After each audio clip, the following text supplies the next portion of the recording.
1994 থেকে 2024 পর্যন্ত বাংলার মানুষ যে 21শে জুলাই দেখেছে, এবারে 26শে 21শে জুলাই সমস্ত রেকর্ডকে ভেঙে বাংলার মানুষ প্রমাণ করে দেবে যে এখানে কোনো বিচ্ছিন্নতাবাদের জায়গা নেই। এখানে ধর্মের ভিত্তিতে বাংলা চলে না। বাংলায় সাম্প্রদায়িক সম্প্রীতি নিয়ে বাংলা এগিয়ে যাচ্ছে। আগামী দিনেও এগোবে মুখ্যমন্ত্রী মমতা বন্দ্যোপাধ্যায়ের নেতৃত্বে। आज आप सबका बहुत बहुत शुक्रिया जो अपना कीमती वक्त निकाल के 21 जुलाई के लिए आप लोग सब यहाँ उपस्थित हुए हैं। और इसी तरह বাংলা বিদ্বেষী যে সমস্ত দল রয়েছে তারা যেন কোনোভাবে আমাদের রাজ্যের ক্ষমতায় না আসতে পারে, তাহলে আপনার আমার সকলের ভবিষ্যৎ আগামী দিনে অনিশ্চিত হয়ে যাবে। সেইটাকে সুনিশ্চিত করার জন্য আমাদের প্রত্যেককে ঐক্যবদ্ধভাবে এক হয়ে দিদির প্রতি আমাদের সমস্ত রকম সমর্থন জানাতে আমাদের 21শে জুলাই ধর্মতলায় হাজির হতে হবে।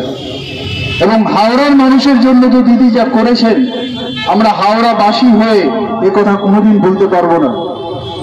আজকে দিদি নবান্নকে এনে দিয়েছেন, হাওড়া স্টেট সেক্রেটারিয়েট হয়েছে হাওড়ায়, আমাদের এখান থেকে ঢিলচৌড়া দূরত্বে। আজকে অ্যাডমিনিস্ট্রেটিভ ক্যাপিটাল করে দিয়েছেন দিদি হাওড়াকে গোটা পশ্চিমবঙ্গে। আজকে উত্তর হাওড়ার জলের জন্য দিদি 280 কোটি টাকার প্রকল্প দিয়েছেন। আর কিছুদিনের মধ্যে উত্তর হাওড়া এবং বালি তাদের পানীয় জলের সমস্যা চিরতরের মতো সমস্যা মিটে যাবে তাদের। উনি তো 2021 সালে কি বলেছিলেন, আগলে বার 200 পার না কি সব বলেছিলেন। ওনার কথার কি উত্তর দেব?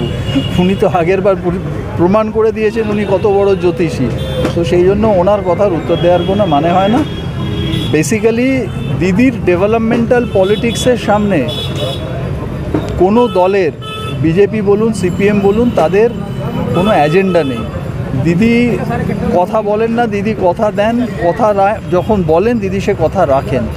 তো তার দিদির সমস্ত ডেভেলপমেন্টাল পলিটিক্সের সামনে এইসব বাজে তারা যা বকছে এইসব মানুষ নেবে না। পশ্চিমবঙ্গের মানুষ 2021, 2024 যেভাবে প্রত্যাখ্যান করেছে বিজেপি বলুন সিপিএম বলুন, 2026-এও একই পুনরাবৃত্তি হবে, ওনারাও জানেন।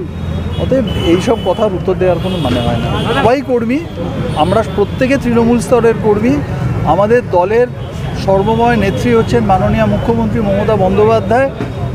আমরা একটাই কথা বলবো, দিদির নির্দেশ আমরা যেন সবাই মেনে চলি। আর আমরা দলের কর্মী হিসেবে এরকম কোনো কাজ যেন না করি যাতে আমাদের দলের বা আমাদের সর্বময় নেত্রীর ভাবমূর্তি কোথাও কালিমালিপ্ত না হয়। এইটা আমাদের দলের সাধারণ কর্মী হিসেবে এইটা আমাদের মাথায় রাখতে হবে।